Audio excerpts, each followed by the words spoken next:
Today we're doing a comparison of the CT5-V Blackwing versus the CT4-V Blackwing. Whoa, get it! What the, hey! Now, it is pretty interesting to see these cars side by side, and we have two of the most highly optioned ones you can get on lot, so I figured it might be cool to do a little comparison, see what the similarities and differences are, and see if this one's a better deal than the 5V Blackwing, or the 5V Blackwing's a better deal than the 4V Blackwing. Hey, let's get into it, people. Back in, I want to say 2022, Cadillac decided we're going to continue the legacy of the Camaro chassis, and we're going to turn it into two beefy little sedans. And that gave us the CT4 and the CT5. And eventually, continuing the legacy of the ATS-V and the CTS-V, they decided we're not just going to do Vs anymore. We're going to do Blackwings. And the CT5-V Blackwing and the CT4-V Blackwing were born. Now, I will say, MSRP on these vehicles has gone up quite a bit since they were introduced. When they first came out, I want to say CT5-V Blackwing maxed out around 120 grand, and CT4-V Blackwing maxed out around 75 to 80 grand. These ones, as optioned, this 4V Blackwing is sitting right at 87 grand MSRP, while the 5V Blackwing is sitting at $152,000 MSRP. And that doesn't include freaking dealer add-ons or dealer markup. When this vehicle was introduced in 2022, it was basically, it looked exactly the same as it does now. This, however, in 2025, this is a 26, but they did a full front-end facelift on the car. They redesigned the headlights on it, they gave it more beefy air intakes, just a generally more aggressive front end than the old outgoing CT5-V Blackwing. However, this being in its first generation and non-facelifted still, this is exactly how it looked back in 2022. Really no major differences or anything. And the saddest part, so the Alpha platform is actually being discontinued after 2026. So the CT4-V Blackwing and the current gen CT5-V Blackwing are both going away. So we will never get to see a redesigned version of this car looking like this thing right here. Now, I will say, I still really enjoy the front end of this car. And while I wish they did a redesign at some point, I still think it's perfectly competent enough to not really need it. And it is the same general design as the 5V Blackwing still. You can see a lot of the same angles, same design cues. So it fits right at home in the design language, in my opinion. But it still would have been nice to at least see a concept or something of what it could have looked like, just to tickle that little itch. Pretty sure the 5 is coming back in a different platform, but there are currently no plans to bring the 4 back. So we probably will see another generation of the 5V Blackwing, hopefully with that twin turbocharged V8 from the ZR1, but I digress. But enough yapping about the history of these cars, let's get into some of the actual changes. So they both are outfitted with the carbon fiber 1 and 2 packages. On the 4V Blackwing, that is going to get you a front carbon splitter, front carbon canards, carbon fiber side skirts, this absolutely massive carbon fiber rear wing, and a carbon fiber rear diffuser. On the 5V Blackwing, you do get similar options. You get a front carbon fiber splitter. I still think the one on this is more massive than the front splitter on this car. However, you do not get front carbon fiber canards like you do on the 4V Blackwing. What you do get, however, is carbon fiber trim right there in your grille, but you don't get it on the 4V Blackwing. I don't know, guys, I think I'm taking that trim piece over these canards, right? You also get carbon fiber side skirts over here, carbon fiber rear diffuser, and you get a rear carbon fiber wing, but you can just immediately tell this one is significantly bigger. Like, it's not even, this just looks like a spoiler. This is a proper rear wing right here, people. That is freaking hulking. Now, side profile on the cars, you can see it's the same basic chassis and everything, so they're similar. I do like the rear roof line on this a little better. They just have that little design. This is just more classic sedan, nothing crazy there. We'll get into the interior in a little bit, but it is more bulbous here. which does kind of help with rear headroom, I will say. But it doesn't help with leg room, which this does beat this car out with pretty significantly. This, you do have your brake cooling vents too, so when you're doing hot braking, this basically just extracts heat from the brakes, keeps them cooled. You have the same thing right here. Honestly, it's a little bit taller in that car, but it looks more wide open in this one. Like there's actually more flow. I hope it's real. Yeah, it's real. Is it? Oh, it's not real. Oh, wait, what? Never mind, guys, that's not even real. Is it real on this car? Never mind, those ain't even real. Wheels on this car, I think they're nice. I prefer the wheels on this car. I think you could theoretically fit them. They're both on Michelin Pilot Sport 4S's, but this has a much wider tire. This is 275s in the front, 305s in the rear. This is 255 up front, and I believe 275 in the rear. So you do get a much wider tire on this. And these are 18-inch wheels opposed to 19-inch wheels.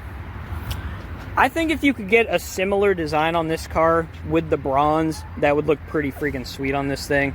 They're still competent wheels though. Now with the precision package, and something I wish that you got on this car, but you get carbon ceramic brakes on this car, which are a nice track option, and I wish you could outfit this with them.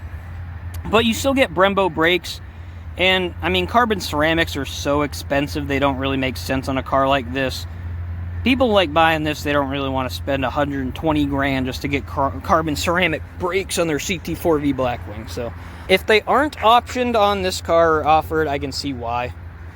It just doesn't make a lot of sense with the price tag. Now, moving into the 0.5 view real quick so you guys can see the rears of these cars. They are kind of similar, but honestly, in my opinion, I prefer the rear of the CT4-V Blackwing. Don't get me wrong, I still really like the 5. I think it looks cool, but it's a little bit too elongated. I like the more bulbous look of the rear of this car. I think it's just a little bit less going on and just a little cleaner. Like you can even see just with where you open the trunk and everything, there's just a lot of indents going on in here, a lot of trim and everything. Over here, it's just the clean Cadillac logo, and you open it up near the license plate, so it's just less fussy.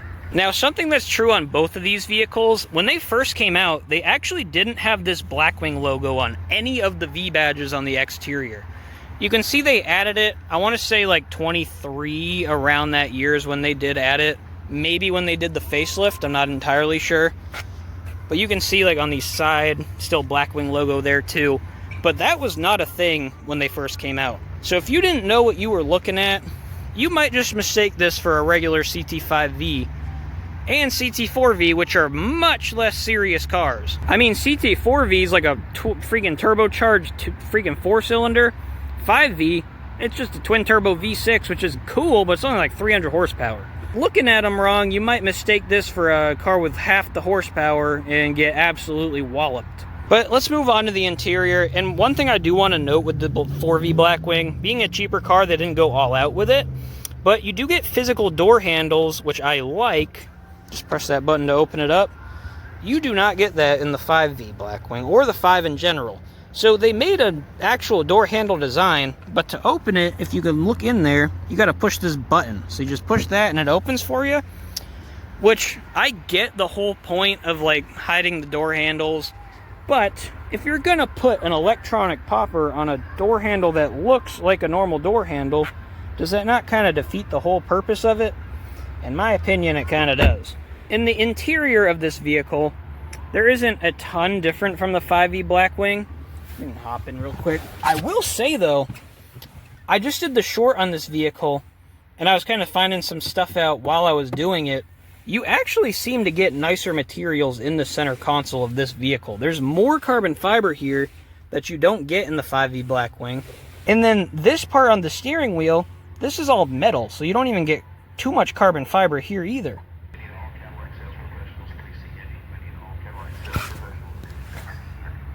Alright, we're back. This is the freaking sucky part. I can't even do a video without getting called in.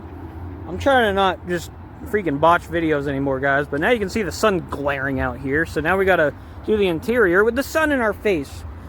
Oh my gosh. Oh well. Open for me, peasant.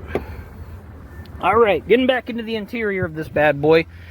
I will also say, I'll show you when we get into that car, I love this steering wheel. I think it's very intuitive. It is just a basic GM steering wheel, but you get your V mode right here. Freaking Ferrari. This is like a Ferrari. This is your traction control switch, your performance traction control. Just like the 5V Blackwing, you get your VIN decoder. So this is the number car off the assembly line.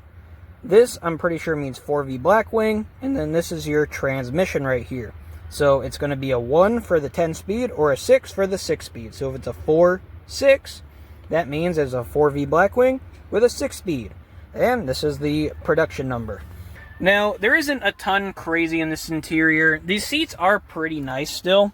They are still bucket seats. They're not as aggressive as the 5V Blackwing, though. However, you do get nice suede in here.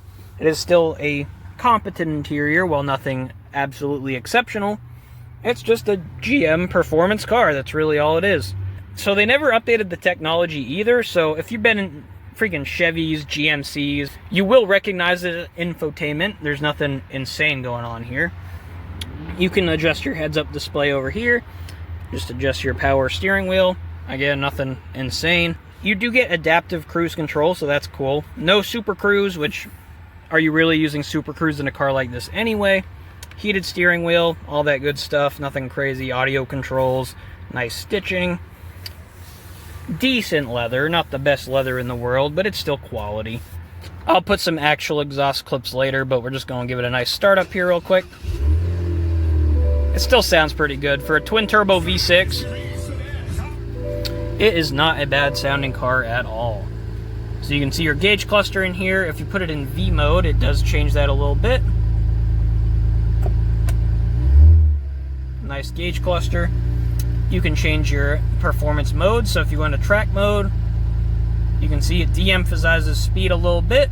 And your tachometer is front and center. This is still a delivery car and break-in period, so we can't go too high on the revs or anything. Just keeping the car nice and safe. Yeah, let's say safe.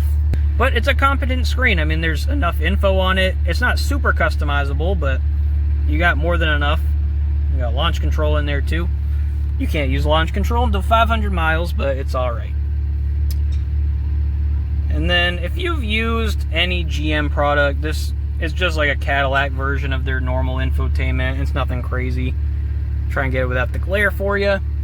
Now, you do get a sunroof. In a car like this, I would probably prefer not having one just for center of gravity and all that, but it's still nice to have. Are you really tracking this car that often? Probably not. I mean, maybe if you got the carbon fiber options, you are. You get all your AC controls, not in a screen or anything. I like that. What the heck? Get out of here, Fly. You can't be in the Blackwing. Out of here. Oh my gosh. I gotta roll the windows. Oh, get. Come on. Come on. Out of the car. Out of my car. Out of my car. Get. He'll probably fly away eventually. We're gonna leave the window down until he does, though. But yeah, nothing crazy. Oh yeah, you get your PDR stuff so you can record your track driving and all that, so that's cool. Alright, he's out of here. Let's close it up. We're closing everything. Let's go check out the rear real quick. Oh, forgot to mention, you do get a wireless charging pad here, and also one down in here, so you can just slide your phone in there and it charges right up. But it's not nothing crazy opposed to my other Cadillac reviews. I mean, it is just a Cadillac sedan at the end of the day that happens to be high performance. I also got to get used to that freaking stuff. You do get nice quilting back here. I don't even know if you get that on the front. I don't think you get that in the front. But it's just, it's basic sedan seats back here. And unlike the 5V Blackwing, you still get bucket seats, but they're not carbon buckets, unfortunately. But it's still nice suede back here, so it's still nice materials. It's just not carbon. And you also get pass-throughs, so if you wanted to install a race harness, you can do so. Now, legroom is serviceable back here. It is miles better than a Camaro, which is the same chassis and everything. Don't know how they got away with that, but you can see, this is where I sit. I'm not a generally tall person by any stretch of the imagination. And I fit back here. I mean, I don't get a ton of legroom or anything, but it's serviceable. Very basic back here, just climate controls, nothing. You're not going to be too, I mean, in freaking luxury back here. But it's a serviceable rear seat. Now, what I will say is I get plenty of rear headroom in here. I'm not, like, trying to duck to be in here or anything. I'm also not a tall person. You can even see there's, like, a little bubble back here. So, plenty of headroom. Immediately, main difference is you can see you got suede here. Slightly nicer materials, but you still got plastic fantastic all around too. They just give you a nice little amount of suede to distract from the plastic down here. Carbon fiber, you don't get that in the 4V Blackwing. Now, these seats are a little more aggressive, a little more bolstering, a little nicer in my opinion. You also get a thigh extension if you're a fatso. You get massaging seats and all that, power everything, of course. It is a Cadillac. And in the old Blackwing, that right there was about the only indication that you were in a Blackwing. I am not a fan of the new steering wheel. I think it looks a lot more just standard GM. And you can see, you get carbon fiber, but it's not the center point. Like, you got carbon fiber all down here in the 4V Blackwing. You still get that VIN badge and all that, you can see. It's kind of cool. The green one we have over there is actually VIN number 5. So in 2025, it was the 5th one off the line, which is kind of cool. Now, you can see you do get carbon fiber here, but you don't get anything right here. And in my opinion, it was plastic in the 4V Blackwing, but at least they put like stitching and stuff, fake stitching. This is just plastic. There's nothing nice about this. Even the cup holders are a little bit not as nice. So you can see there is some typical GM cost cutting. Gear selector and all these controls are exactly the same as the 4V Blackwing. Climate controls are a little updated. I mean, even then, not really that crazily different. You do get cooled seats in this, which are a nice feature. Your 360 camera, which you don't get in the 4V Blackwing. Parking assist, your mode selector is up here instead of down here. I like that placement a little better. It's more visible. I kind of forget it's here on the 4V Blackwing all the time. You have your wireless charger, another wireless charger. Well, let's get it fired up just so that you guys can see, hey, what she sounds like.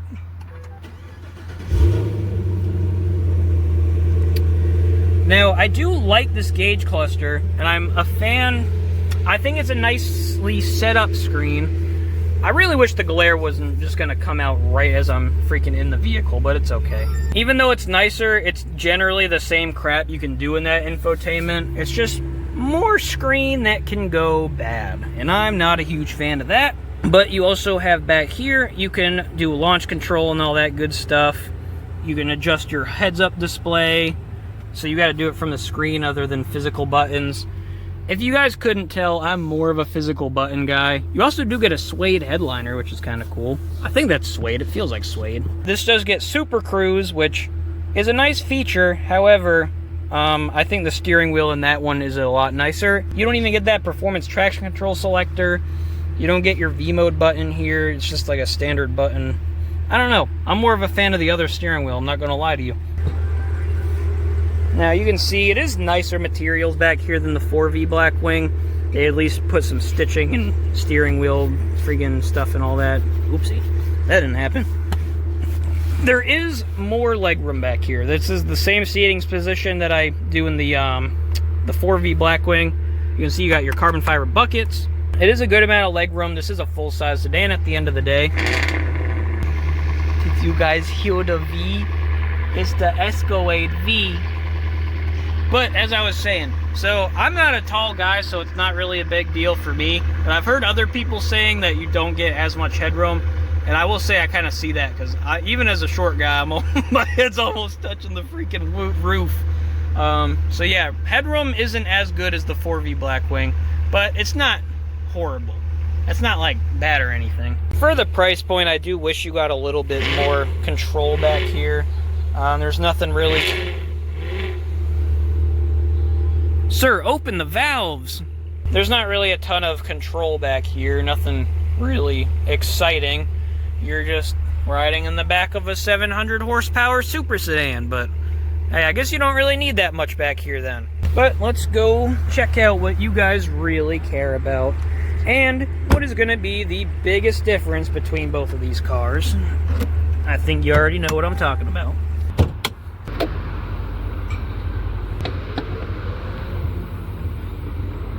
Of course, the main reason you would buy a 5V Blackwing over a 4V Blackwing is going to be this absolutely Can people stop?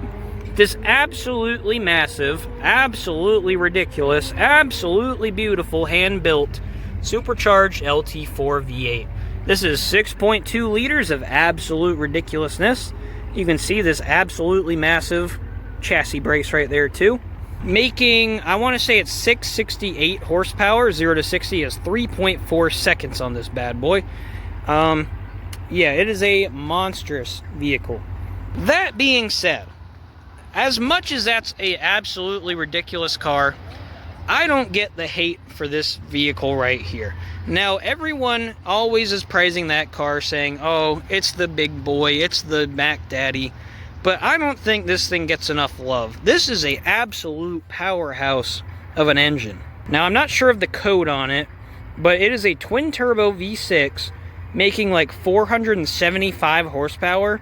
It is the exact same engine as the ATS-V, just with more power tuned up. And it's a freaking beast. It is absolutely ridiculous, too. It sounds amazing for a V6. It actually kind of sounds like a straight 6 whenever you rev it and everything. And it builds power immaculately. That has instant torque from the V8 and the supercharger. This being a turbocharged engine, it still is extremely responsive. When you hit that gas, you are absolutely gone. There's pretty much no turbo lag. Now, it is not a hand-built engine. It is a mass-produced one, or I guess an assembly line engine. There's not really a ton of cars with this in it, so it's not really mass-produced. But if you are looking for a hand-built, kind of handcrafted vehicle, that's going to be more of your cup of tea. But this is a perfectly competent engine, plenty of power. 0 to 60 is still 3.9 seconds. So slower than that car, but not wildly slower. And I have driven both. We're not going to do it in this video. They've already got enough miles on them for brand new cars. I'm not going to get fired over a Blackwing. But this thing gets really squirrely, and it's a blast to drive. This handles absolutely phenomenally. I think it handles better than this car right here. This thing is absolutely planted around corners. It doesn't feel like you're going to lose the rear end or anything. You can floor this thing. It handles it. It doesn't lose traction. Even with this thing's 305s in the back, it is breaking traction every chance it gets. If you do even a slight dig, you are spanning the tires on this thing. This is competent, and you can still drift the crap out of it too if you really want to. If you break into a corner properly, and you can lose the rear end if you want to, but it is perfectly composed. You still got not as beefy chassis bracing, but still very stiff. It's very, very composed vehicle. I get the praise. I get the supercharged V8 praise, but we're talking 87 grand versus 152 grand. Almost 100K difference in vehicle. And this is a absolutely composed engine, freaking powerhouse, brutal. If you put an exhaust and a tune on this thing, you are probably beating that car. That's about it on the differences and similarities of these two vehicles. I just wanted to do a full breakdown of them. Before we get out of here, here's a nice exhaust clip of them.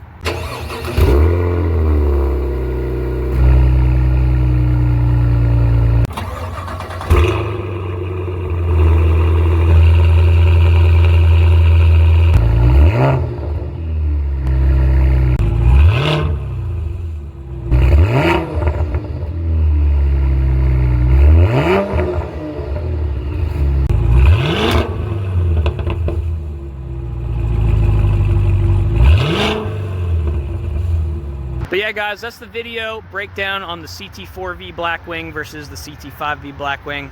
About as options as that you can get them on each car. Hey, let me know in the comments, do you think that the 5V Blackwing is worth almost 100 grand more than the 4V Blackwing? This one does have some markup on it, but I think we're going to get rid of that pretty soon, if I'm being honest with you. For the MSRP on this car, it is very appealing.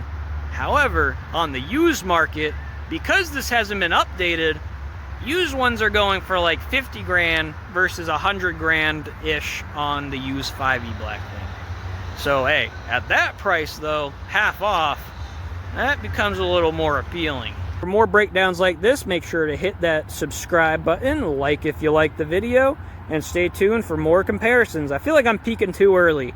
I'm doing all the cool cars right away. But hey, if you know someone in the Fayetteville, North Carolina area with a Lamborghini Huracan, send them my way because I want to do a review on it. Hey, bye. There we have it, guys. Back on the podiums, though. They look pretty sweet together.